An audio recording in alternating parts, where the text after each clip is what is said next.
तो welcome back सत्य monitor. तो दोस्तों और डियर स्टूडेंट, जैसा आपने थंबनेल में देखा होगा, आज इस वीडियो हम लोग 8 मई का एमटीएस एग्जाम यानी हवलदार के क्वेश्चन का एनालिसिस करेंगे। तो कौन कौन से क्वेश्चन आए, तो 100% रियल ये वही क्वेश्चन है जो आपके एग्जाम में आए हुए थे।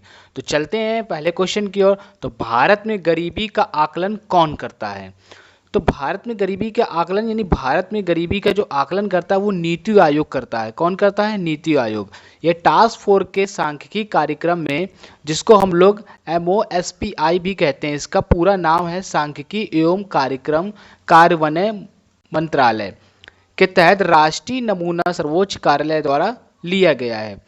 अब इसी के आंकड़े के आधार पर गरीबी रेखा की गणना के माध्यम से ये किया जाता है। कभी कभी ये MOSPI का फुल फॉर्म भी आपसे क्वेश्चन में पूछ देता है। क्वेश्चन है, रोजर फेडरर किस खेल से संबंधित है? तो रोजर फेडरर स्विस टेनिस खिलाड़ी हैं। क्या है? कि टेनिस खिलाड़ी, तो वो टेनिस से संबंधित है और ये स्विट्जरलैंड के रहने वाले हैं। कहाँ पे? स्विट्जरलैंड के रहने वाले हैं रोजर फेडरर। ना उस्ताद अलाउद्दीन खां का संबंध किस वाद्य यंत्र से है? तो उस्ताद अलाउद्दीन खां का ये आपका डेट ऑफ बर्थ और ये डेट ऑफ मृत्यु का दिया हुआ है, यानी कब वो इनकी डेथ हुई थी। तो इसमें वो 1862 में पैदा हुए थे और 1972 में मर गए थे। कभी कभी इनकी डेट ऑफ बर्थ भी एसएससी एमटीएस के एग्जाम में पूछा जाता है। यानी वो एक बहुप्रसिद्ध किसके थे? सरोद के सरोद वाहक थे। तो आपका जो एसएससी के एग्जाम में आपको ऑप्शन दिया हो गया, तो वहां पे आपका आंसर क्या होगा? सरोद। और ये साथ ही अन्य वाद्य यंत्रों को बजाने में भी पारंगत थे। नेक्स्ट क्वेश्चन है, भारत की जनगणना कितने वर्षों में की जाती है?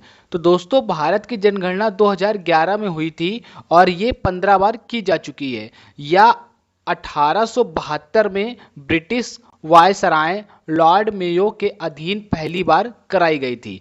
कभी कभी आपको ये भी क्वेश्चन आता है कि पहली बार भारत में जनगणना किसने शुरू की थी और किस सन में हुई थी? तो 1872 में ये चालू हुई थी और ये लॉर्ड मेयो ने शुरू कराई थी। और यह हर साल यह हर बार 10 साल के बाद होती है। कब होती है? 10 साल के बाद। आपके ऑप्शन में आया होगा तो वहां पे आपका 10 वर्ष दिया गया होगा, तो 10 साल में वो होती है। हालांकि भारत की पहली संपूर्ण जनगणना 1881 में हुई थी। कब हुई थी? 1881 में। नेक्स्ट क्वेश्चन है, बीसीसीआई की स्थापना किस वर्ष हुई थी? तो जो बीसीसीआई की स्थापना कब हुई थी?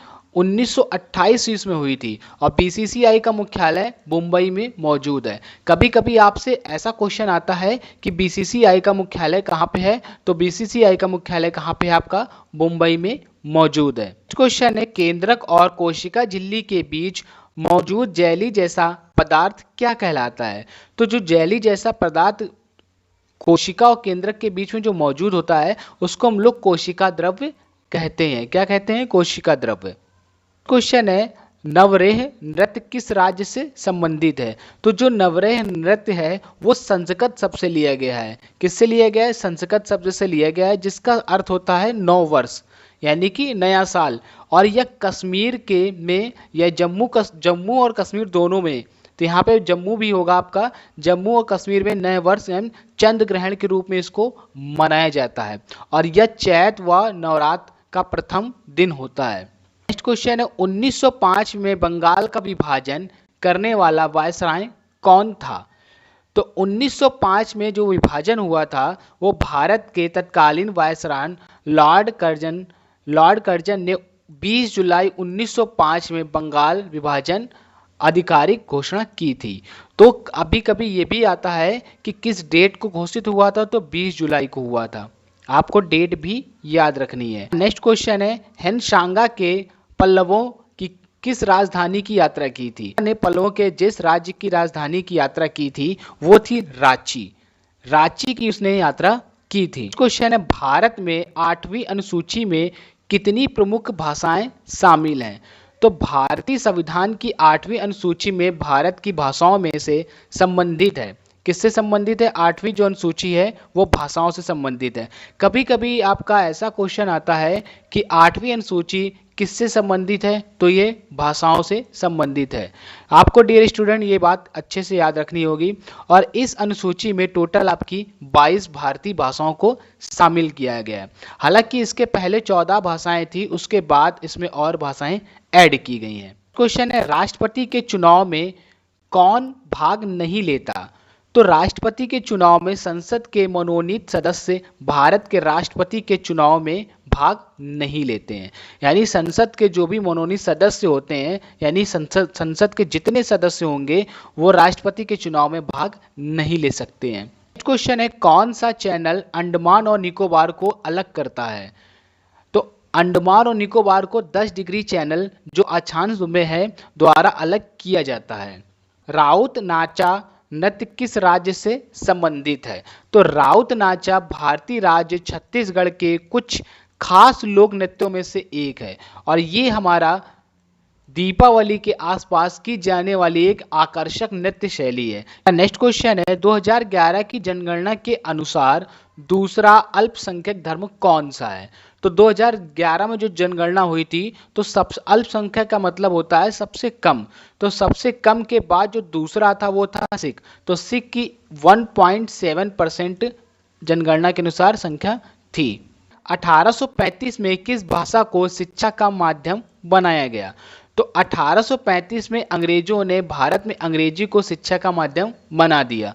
और किसने ये बनाया था? तो विलियम बेंटिंक भारत के गवर्नर जनरल और लॉर्ड मैकाले ने भारत में अंग्रेजी शुरू करने का फैसला किया था। तो इन दो लोगों ने, एक विलियम बेंटिंक और लॉर्ड मैकाले ने भारत में अंग्रेजी शुरू करने का फैसला किया था। नेक्स्ट क्वेश्चन है, तत्वबोधिनी सभा की स्थापना किसने की थी?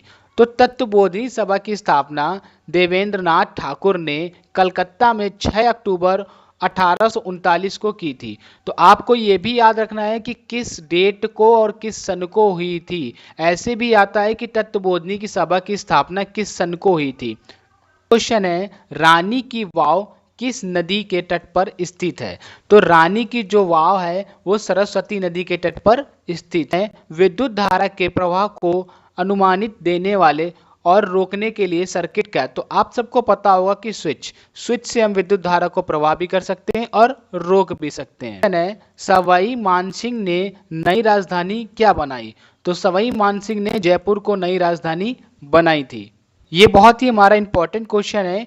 I2U2 समूह में कौन से देश शामिल हैं? तो I2U2 4 देश शामिल हैं। कौन कौन से? भारत, इजराइल, संयुक्त अरब अमीरात और संयुक्त राज्य अमेरिका द्वारा गठित एक नया समूह है। तो ये I2U2 एक नया समूह बनाया गया है। कभी आपसे इनमें से कोई भी ऑप्शन में पूछ सकता है कि भारत क्या I2U2 का समूह है? तो आपको ऑप्शन में भारत दे सकता है या इजराइल या फिर संयुक्त अरब दे सकता है या संयुक्त राज्य अमेरिका दे सकता है। क्वेश्चन है कि गेहूं की खेती के लिए कौन सी मिट्टी अच्छी होती है? तो दोमट मिट्टी बहुत ही अच्छी होती है गेहूं की खेती के लिए। राष्ट्रपति की शपथ किस अनुच्छेद में है? तो भारतीय संविधान अनुच्छेद 60 राष्ट्रपति द्वारा ली जाने वाली शपथ और प्रतिज्ञा के बारे में उल्लेख है।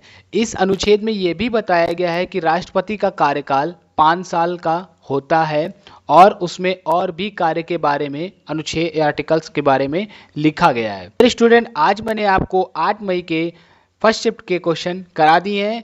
सेकंड शिफ्ट और थर्ड शिफ्ट आपको जल्दी मिलेगी और इसके बाद आपको इसके पीडीएफ का मैं लिंक अगली वीडियो में दे दूंगा, तो वहां से जाके आपको सारी पीडीएफ मिल जाएंगी। तो चैनल को सब्सक्राइब कर दीजिए ऐसे ही एसएससी एमटीएस क्वेश्चन के लिए और पेपर के एनालिसिस के लिए।